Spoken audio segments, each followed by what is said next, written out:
As he scrubbed one sock in the day's supply of well water, noting that his stitches had not held and the hole in the toe had reopened, he considered, once again, the problem of the 100 things, as he had every day, every hour of every day, for the past 3 years. The wash bucket was a thing, as was the work shirt he'd just scrubbed, as were the boxers. He knew some minimalists counted all of their clothing as one thing, but not the serious ones. So the shirt and jeans and boxers he was wearing right now were 3 more things, and the windbreaker slung over the post behind him was a 4th. Those were simple. Socks, though. Socks were more complicated, drawing him into the tricky land of plurals and singulars and naming, where the line between reason and rationalization was the disputed border in nothing less than a war for his soul. That battle had raged ever since he resolved to pare his possessions down to the 100. His books, he had decided then, were not one library. They were dozens and dozens of things, so he donated them all to a home for indigent seniors and bought a Kindle. But the pins and needles and tiny spools of polyester and the needle threader, they were fairly elements of one sewing kit. Those choices were the stuff of certainty, an easy conscience, true to the organizing principle of his life and the purpose of his days, the slim reed he'd grasped during the worst of times, the redemptive positive he'd built on a simple catechism of negatives.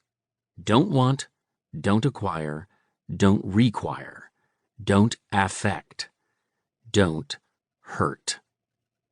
Ah, but socks. Back when he was whittling down his final list, struggling to find 8 more things he could live without, he decided, not without guilt, that his 4 industrial-strength boot socks were 2 things, not 4, that a pair of socks was a pair of socks rather than a pair of socks, just as a pair of boxers was not, in fact, a pair. That decision helped him get down to the 100, but it still gnawed at him some days. Today was one of those days. What with one sock almost beyond repair, yet its mate still good and sturdy. He could take out his iPhone, that indispensable thing, and order another pair, but that would leave him with 2 untenable choices. Either worsen the planet's landfill problem by throwing a perfectly good sock into the black trash bin, not one of the 100 things, since it belonged to Riverside County, and dragging it down the dirt road, or hang on to the good sock to couple with one of his others when its mate wore out, which, in the meantime, would leave him stuck with 101st thing, so that was no choice at all. Maybe if he biked into Idlewild, he could buy a pair there and find a Goodwill center and donate the good sock. But in his heart he knew that would be phony solace, that someone else would just throw the widow sock in the garbage. The very thought reminded him that when the socks originally arrived, he had read on the label that they were 10% something called polypropylene.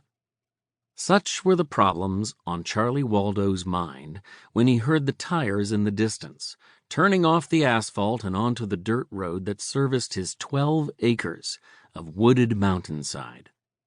Nobody but Rico the mail carrier had been on Waldo's property in the years since he'd moved here, and then only when a package wouldn't fit in the roadside box. He tried to remember whether the last time had been just over or just under a year ago, when Waldo had ordered a sack of feed for his chickens. He realized that was the last time he had spoken to anyone aloud, and he wondered whether he'd have to talk to Rico now, or whether a polite thank you nod would be enough. Then he worried what the mailman might be carrying, because the last thing Waldo needed was a thing.